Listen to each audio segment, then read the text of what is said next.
क्या बात है सीते? क्या तुम अयोध्या जाकर प्रसन्न नहीं होगी? कैसे रहूंगी? अयोध्या जाकर आप राजा होंगे, अपने कर्तव्य और प्रजा पालन में डूब जाएंगे। फिर मुझे कहाँ आपके साथ इतना समय मिलेगा जो यहाँ वनवास में मिलता है। वहां जय जयकार होगी, पर इस वन जैसी शांति कहाँ होगी। वहां आनंद के दीपक जलेंगे, पर जुगनुओं का दिव्य प्रकाश कहाँ होगा। ना ऐसी शांत नदी होगी और न ऐसी पुष्प वर्षा। तो मेरे लिए तो हानि ही होगी ना आर्य।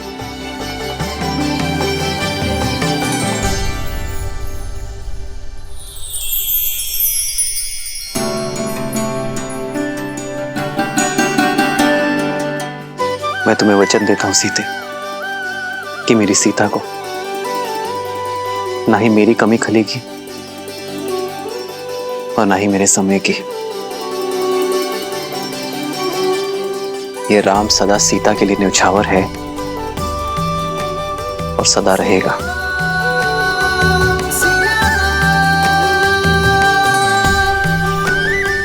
कदाचित ये क्षण कभी समाप्त ना हो। कदाचित मैं जीवन भर के लिए ऐसे ही आपके कंधे पर सर रखकर बैठी रहूं, सदा सदा के लिए अपने श्री राम के पास। एक है पौरुष, एक समर्पण, एक है रूप तो दूजा दर्पण। जन्म जन्म का है ये संगम, राम रतन सीता वैभव धन। सिया राम, सिया राम, सिया राम, सिया राम।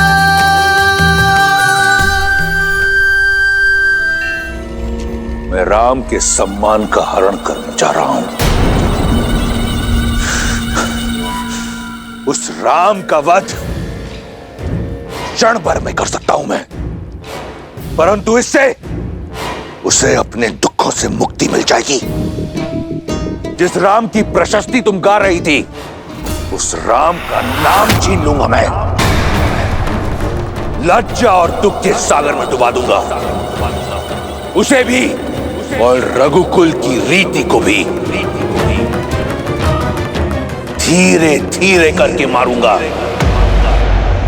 सबसे पहले मैं उसकी सबसे प्रिय वस्तु छीन लूंगा। वो संसार के कोने कोने में भटकेगा, ढूंढेगा उसे। परंतु रावण के विरुद्ध कोई उसकी सहायता नहीं करेगा। निराशा और ग्लानि से पहले वो मरेगा, फिर उसका भाई लक्ष्मण, और वहां अयोध्या में उसकी प्रतीक्षा करते हुए उसका भाई भरत स्वतः ही आत्महत्या कर लेगा, बिना एक राक्षस के लहू बहाए।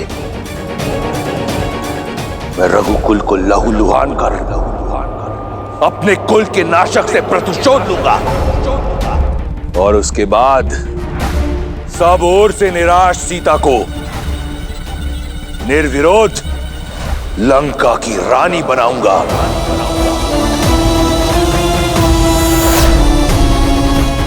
जो कार्य वर्षों पहले स्वयंवर में अधूरा रह गया था, उसे पूर्ण करने को सज हो जाओ। सीता का स्वागत।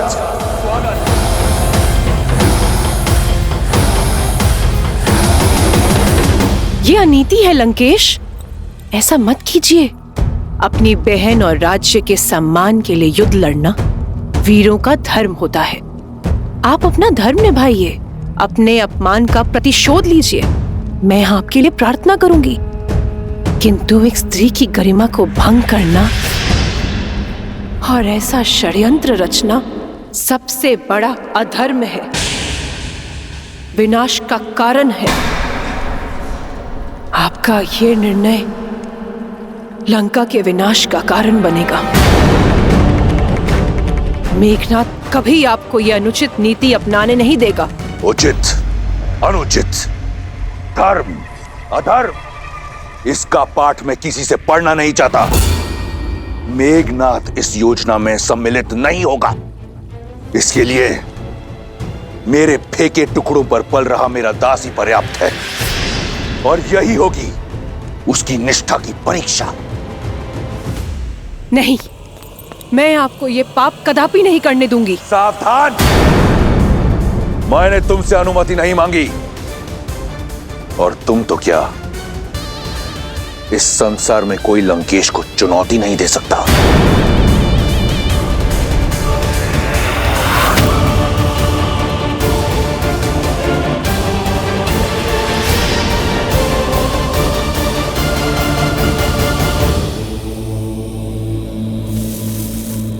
ओम नमः शिवाय।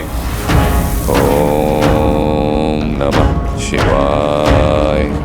ओम नमः शिवाय। ओम नमः शिवाय। ओम नमः शिवाय।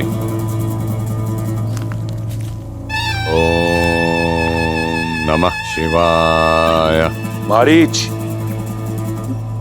आंखें खोलो। ओम नमः शिवाय। समझो साधना पूर्ण हुई। कैलाश पति ने ना सही, लंका पति ने तुम्हारी सुन ली। ओम मारीच, शिवाय। यदि एक बार और तुम्हें पुकारना पड़ा तो वो अंतिम शब्द होंगे इस जीवन में जो तुम सुनोगे। लंकेश महाराज, आप यहां? मुझ जैसे तुच्छ सेवक के यहां आपको आने की क्या आवश्यकता पड़ी? उद्धार के लिए। अगर सेवक स्वामी के किसी काम आए तो इसमें सेवक का उद्धार होता है। अपने प्रतिकार के लिए मुझे तुम्हारी आवश्यकता है। आपकी सेवा में मुझे सुख मिलेगा, परंतु संसार के सबसे बलशाली वीर को मुझ जैसे तुच्छ की क्या आवश्यकता पड़ गई महाराज? मेरे स्वाभिमान पर प्रहार किया गया है। मेरी बहन के अंग भंग करके उसका अपमान किया गया है, वो भी एक तुच्छ मनुष्य द्वारा। दशानन के क्रोध को ललकार कर किसने अपनी मृत्यु को पुकारा है महाराज? वही वनवासी राम और लक्ष्मण। राम? क्या हुआ मारीच? तुम्हारे मौन में ऋण ना चुकाने का स्वर सुनाई दे रहा है। कोई संकोच है? संकोच नहीं महाराज, संदेह है। मेघनाथ जैसे इतने शक्तिशाली पुत्र के होते हुए मुझ जैसे वृद्ध की सहायता की क्या आवश्यकता पड़ गई महाराज? मेरी इस योजना में मुझे केवल तुम्हारी आवश्यकता है। मैं एक ऐसा व्यू रचूंगा जिसमें राम और उसका परिवार बिना किसी युद्ध के मारा जाएगा। राम दर दर भटकेगा और सीता पर केवल मेरा अधिकार होगा। राम, वही राम जिन्होंने सहस्त्र गजों की शक्ति वाली मेरी मां ताड़का का वध किया था। पुनः सोच लीजिए लंकेश, कहीं ये आत्म सम्मान का युद्ध आत्महत्या ना बन जाए। मारीच, रावण के समक्ष उसके शत्रु की प्रशंसा करना राजद्रोह है। अब तुम्हारे समक्ष केवल दो ही विकल्प हैं। या तो मेरी योजना में मेरा साथ दो, या तो फिर यमलोक के द्वार खटखटाने के लिए तत्पर रहो। क्या विकल्प चुनोगे?